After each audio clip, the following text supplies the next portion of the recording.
দেখুন আজকের ম্যাচ ভারত হেরে গেছে অস্ট্রেলিয়ার কাছে, এটা আমরা সবাই জানি, দেখেওছি। তো এখানে সবথেকে বেশি যদি কেউ খুশি হয়ে থাকে আমার মনে হয় অজিত আগারকার বা গৌতম গম্ভীর কোচ, এরা দুজনেই সবথেকে বেশি খুশি। তো আমি মনে করি যে আগামী এখনো ২ টো ম্যাচ আছে অস্ট্রেলিয়ার সাথে ওডিআই, সেখানে ভারত কামব্যাক করবে, সেখানে হয়তো রোহিত শর্মা, বিরাট কোহলি রান পাবে, অবশ্যই পাবে। বাট একটা কথা আছে না যে আমি চাপ দিয়ে কাউকে কিছু করিয়ে নিতে পারবো না। এটা সম্ভব নয়।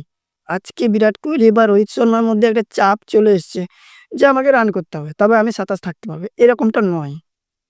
এইভাবে আমি বিরাট কোহলিকে ৫ টা ম্যাচ দিল, ৫ টা ম্যাচও সে রান করতে পারবে না।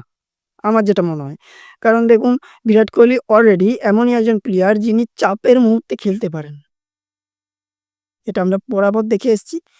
আর রোহিত শর্মা এমনই একজন প্লেয়ার যিনি 0 রানেও আউট হতে পারে, আবার ২০০ রানও বানিয়ে দিতে পারে ১০০ বলে।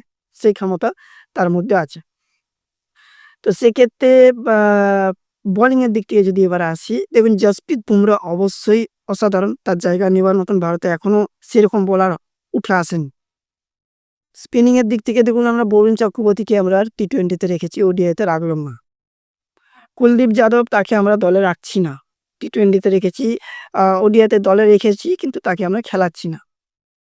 এইভাবে হয় নাকি? আ নিজেদের ইচ্ছামতো টিম বানাবো, এরকম হয় না। এই টিম নিয়ে আ আগামী ২০২৭ বিশ্বকাপে জিতা যাবে না। তারপরে সবচেয়ে বড় কথা আফ্রিকার মতন আ দেশে খেলা যেখানে বাউন্সি পিচ হবে, স্পিনার পেসার ২ জনকারই সহজে হবে এবং ব্যাটসম্যানদেরও সুবিধা থাকবে। সব পিচ সমান হয় না ওখানের। তো বাউন্সটা একটু বেশি থাকে। আর অস্ট্রেলিয়ার যে এই মুহূর্তে মাঠের কন্ডিশন এখন, তো এই পিচ আমরা বরাবর জানি এবং রোহিত শর্মা, বিরাট কোহলি ওখানে খেলে অভ্যস্ত। তারাও জানে।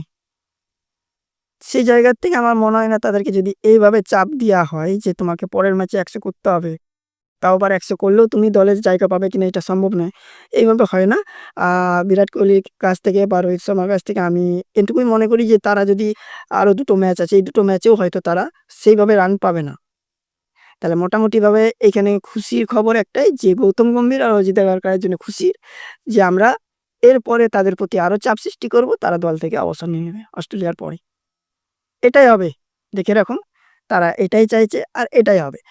আর আমার মনে হয় না এরপর ২০২৭ তো দূরের কথা, এরপর ভারত কিন্তু এইভাবে গম্ভীর নিজের ইচ্ছামত করে টিম বানিয়ে সেখানে বিশ্বকাপ জিতা যায় না।